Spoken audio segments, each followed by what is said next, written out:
Good morning, सुप्रभात, नमस्कार, आदाब दोस्तों। एक बार फिर आपका अपना प्रिय डॉक्टर आदि कश्यप मुंबईचा माणूस आपके लिए लेकर आया आपका मनपसंद program positive karma. Episode number है 1376। दोस्तों, हमें हमेशा यह देखना चाहिए कि कई बार हम बिना किसी बात पर किसी पर इल्जाम लगा देते हैं और हमें पता नहीं होता है कि असली अपराधी है कौन। यानी कि हमें नहीं पता कि किसने अपराध किया है और जस्ट एक शक होता है और शक के आधार पर हम किसी पर भी इल्जाम लगा देते हैं और बाद में मालूम चलता है कि शायद वो तो असली अपराधी था ही नहीं। इसलिए दोस्तों, कभी भी जब तक आपके पास पुख्ता सबूत ना हो आप किसी पर आरोप मत लगाइएगा। उसी को लेकर, उसी पर आधारित है आज की ये कहानी, अपराधी कौन। शुरुआत करता हूं इस कहानी की कुछ इस प्रकार।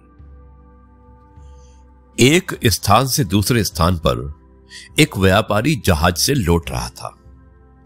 अचानक समुद्र की लहरें तेज हो गई। विशाल लहरों की गड़गड़ाहट ऐसे प्रतीत हो रही थी मानो किसी जानवर की भयंकर गर्जना हो। कुछ समय बाद जहाज अपना संतुलन खो जाने के कारण एक चट्टान से जाकर जोर से टकराया। उस जहाज के टकराने से जहाज चकनाचूर हो गया। यानी कि जहाज के सारे अस्थि पंजर निकल गए और उसमें सवार सभी यात्री मारे गए, लेकिन एक व्यक्ति बच गया। वो बेहोश था। जब उसे होश आया तो वो चिल्ला उठा और बोला, पहले तो तुमने अपनी शांत लहरों से व्यापारियों को भ्रमित और प्रभावित किया। जब वे आदि यात्रा में पहुंच गए तो तुमने एक विशाल जंगली पशु की भांति उन्हें खा लिया। मासूमों की जान लेकर तुम्हें क्या मिला? और ये कहकर वो व्यापारी रोने लगा।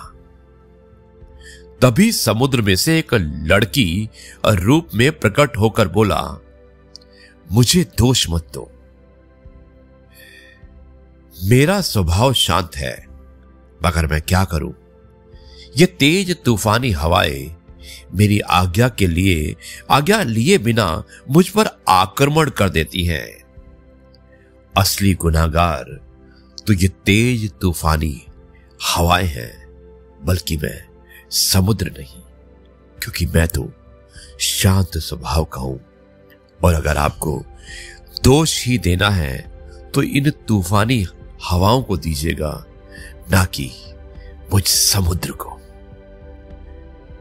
दोस्तों, ये थी कहानी। मुझे उम्मीद है कि ये कहानी आपको अवश्य पसंद आई होगी, अपराधी कौन। और मैं अब इस कार्यक्रम को यहीं पर समाप्त करता हूं और कल आपसे एक बार फिर मुलाकात होगी कुछ नई बातों के साथ। तब तक के लिए कहता हूं, जय गुरु जी, शुक्राना गुरु जी।